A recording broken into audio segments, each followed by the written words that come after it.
Hello friends, इस video में हम लोग कंपैरेटिव अकाउंट ऑफ ब्रेन का सेकेंड पार्ट का स्टडी करेंगे। अगर आपने इसका फर्स्ट पार्ट नहीं देखा है तो आप लोग पहले वो वीडियो देखेंगे, उसके बाद ये वीडियो देखेंगे तो आप लोगों को नोट्स अच्छे से समझ में आएगा। ठीक है, तो आज हम लोग देखेंगे कंपैरेटिव अकाउंट ऑफ ब्रेन। तो स्टार्ट करते हैं। फिशेस से लेकर मैन तक सभी वर्टिब्रेट का brain same basic architectural plan के अकॉर्डिंग बना होता है, बट एनिमल्स की हैबिट्स एंड बिहेवियर के अकॉर्डिंग डिफरेंट वर्टिब्रेट में ब्रेन का फॉर्म डिफरेंट होता है। ठीक है, पहला हम लोग देखेंगे पायसेस में। पायसेस में कौन आते हैं? फिशेस आते हैं। ठीक है, तो फिशेस में ऑल्फैक्टरी लोब लार्ज होते हैं जो short but olfactory tract peduncle द्वारा सेरिब्रम से अटैच्ड होते हैं। ऑप्टिक लोब एंड पेलियम साइज में मॉडरेट होते हैं और mid brain cavity third ventricle काफ़ी लार्ज होता है एंड ऑप्टिक लोब में फैली रहती है। एक थीन वाल्ड वेस्कुलर सेंसरी ऑर्गन जिसे सेगस वेस्कुलोसस कहते हैं पिट्यूटरी से अटैच्ड रहता है एंड सेरिबेलम के साथ फाइबर ट्रैक्ट द्वारा कनेक्ट होता है। ठीक है, पीनियल एपरेटर वेल डेवलप्ड होते हैं। एक्टिव स्विमिंग हैबिट के कारण सेरिबेलम स्पेशली लार्ज होता है।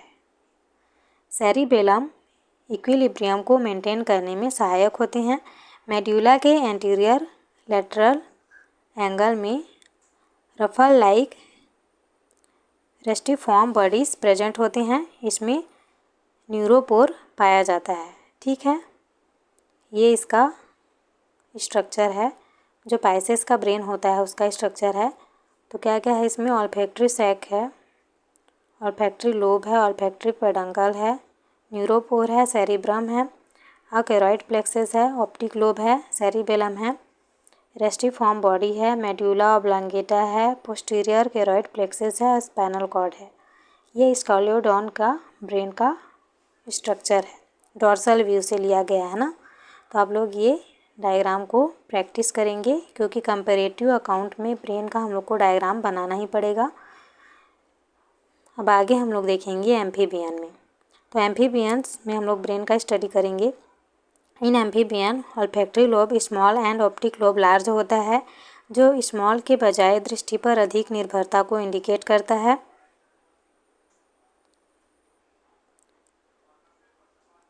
स्ट्रेटम प्लेओस्ट्रेटम फ्लोर ऑफ सेरिब्रम मोटा होता है and receive greater number of sensory fibre from thalamus. ठीक है, उसके बाद है सेरिब्रल हेमिस्फीयर सेपरेटेड होता है and locomotor hibernation breeding etcetera अधिक कॉम्प्लेक्स एक्टिविटीज़ के अकॉर्डिंग अधिक डेवलप्ड होते हैं। ऑप्टिक लोब से एम्फीबियन ब्रेन का प्रमुख कोऑर्डिनेटिंग सेंटर होता है। मिड ब्रेन की वॉल थिक हो जाती है एंड ल्यूमर एक नैरो पैसेज में बदल जाता है जिसे एक्विडक्ट कहा जाता है। सेरिबेलम पुअर डेवलप्ड होता है एंड मेड्यूला भी स्मॉल होती है। ऑल मॉडर्न एम्फीबियन में एक स्मॉल पीनियल बॉडी प्रेजेंट होता है। यहाँ पे इसका डायग्राम दिया गया है। ये फ्रॉग का जो ब्रेन होता है उसका डायग्राम है। तो डायग्राम आप लोग बनाएंगे और प्रैक्टिस करेंगे। ठीक है, अब हम लोग आगे देखेंगे रेप्टाइल्स का ब्रेन। तो complete terrestrial made of life के कारण रेस्पायरेशन ब्रेन एम्फीबियन की तुलना में साइज एंड प्रोपोर्शन में एडवांसमेंट शो होता है।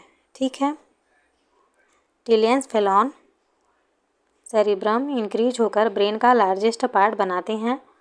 To long olfactory lobe cerebral hemisphere से कनेक्टेड होते हैं जो कॉर्पोरा स्ट्राइटा की ग्रेटर थिकनेस एंड इनलार्जमेंट के कारण एम्फीबिया की तुलना में लार्ज होते हैं। ऑर्गन ऑफ जैकॉब्सन से एक fine vomeronasal nerve olfactory bulb तक जाता है और parapineal body parietal eye and still present in sphenodon and some modern but osseous and absent in other reptile। Optic lobe के posterior में auditory lobe की एक पेयर पाई जाती है जो सॉलिड होती है थर्ड वेंट्रिकल एक नैरो सेरिब्रल एक्विडक्ट में सिमट जाता है। सेरिबेलम कुछ हद तक पियर शेप्ड होते हैं एंड एम्फीबियन की तुलना में लार्ज होते हैं। ठीक है। Olfactory bulb, olfactory tract, olfactory lobe, cerebral hemisphere, optic lobe, cerebellum, medulla, spinal cord, brain of snake, reptile. ये जो स्नेक का ब्रेन होता है उसका डायग्राम है, तो डायग्राम आप लोग बनाएंगे और प्रैक्टिस करेंगे। ठीक है। आगे हम लोग देखेंगे एवीज।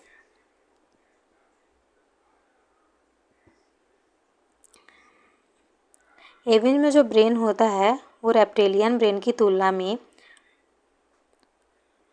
प्रोपोर्शनली लार्ज होता है एंड शॉर्ट एंड ब्रॉड होता है। पुअर सेंस ऑफ स्मेल के कारण ऑल्फैक्टरी लॉब स्मॉल होते हैं।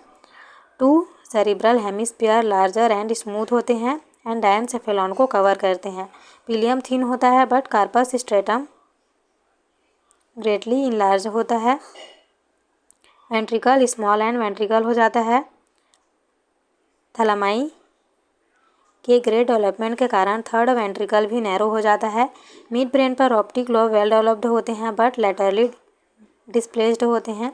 फ्लाइट एंड पर्चिंग जैसे मस्क्यूलर कोऑर्डिनेटिंग एंड इक्विलिब्रियम संतुलन से जुड़ी कई एक्टिविटीज़ के कारण सेरिब्रम कई सुपरफिशियल फोल्ड के साथ ग्रेटली इनलार्ज हो जाते हैं। ठीक है।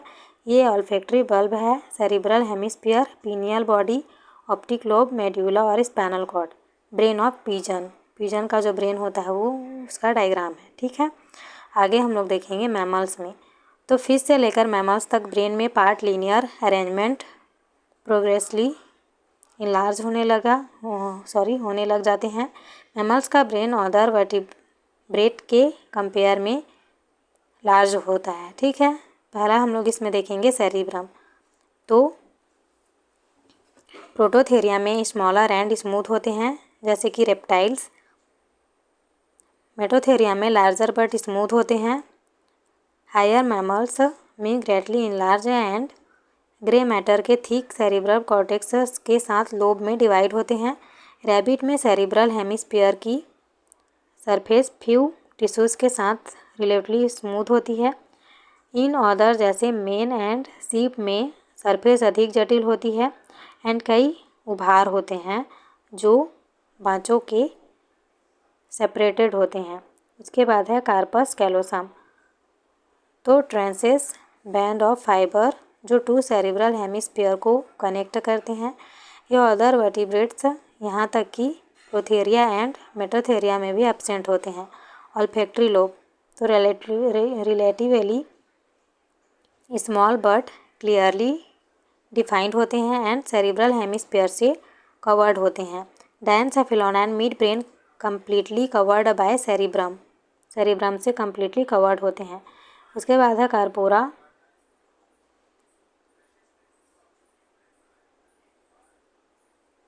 क्वाड्रिजेमिया जेमिना। Characteristic of mammal mid brain की छत पर 4 सॉलिड एप्टिक लोब जिन्हें कार्पोरा क्वाड्रिजेमिना कहते हैं। हीरा इतर मिड ब्रेन में लेटरली कंप्रेस्ड वर्टिकल पैसेज हैं जिसे सेरिब्रल एक्विडक्ट कहते हैं। Cerebellum large folded and mid brain and medulla दोनों के ऊपर स्थित होता है। फोल्ड होता है मीडियन वर्मिस सिंगल लेटरल 2 होता है और पैराफ्लोक्यूलाई मशरूम लाइक प्रोजेक्शन होता है। ठीक है।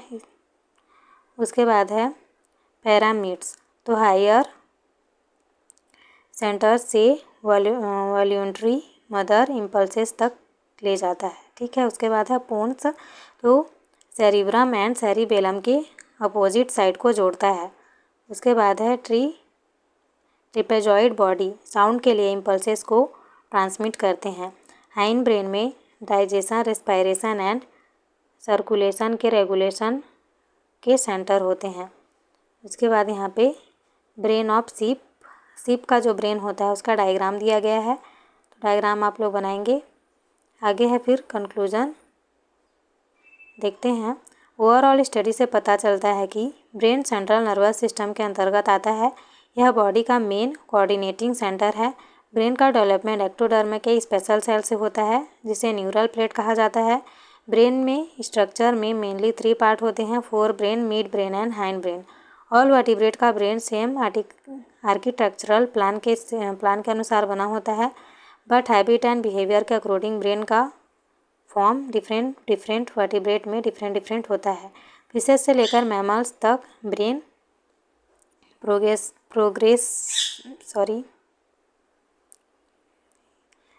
ये आप लोग बोल लीजिएगा, ठीक है। इनलार्ज होने लगता है क्योंकि मुझसे वो बोलने नहीं बनता है। उसके बाद है रेफरेंस। तो modern text book of vertebrate by R L. Kotpal और बाइनेट। तो ब्रेन का जो सेकंड पार्ट का स्टडी था, कंपैरेटिव अकाउंट ऑफ ब्रेन, जिसमें हमें पाइसेस, एम्फीबिया, रेप्टाइल्स, एविज और मैमल्स के ब्रेन का स्ट्रक्चर का स्टडी करना था। तो ब्रेन का जो सेकंड पार्ट है वो यहीं पे कंप्लीट होता है। तो अगर वीडियो अच्छा लगा हो तो प्लीज़ चैनल को लाइक, शेयर एंड सब्सक्राइब करें। और अगर आप लोगों को नोट्स परचेस करना है तो मैंने चैनल बैनर पर नंबर इंक्लूड किया हुआ है, आप लोग मुझे चाहें तो व्हाट्सएप पर मैसेज कर सकते हैं और नोट्स भी परचेस कर सकते हैं, ठीक है। मिलते हैं नेक्स्ट टॉपिक में। Thanks for watching.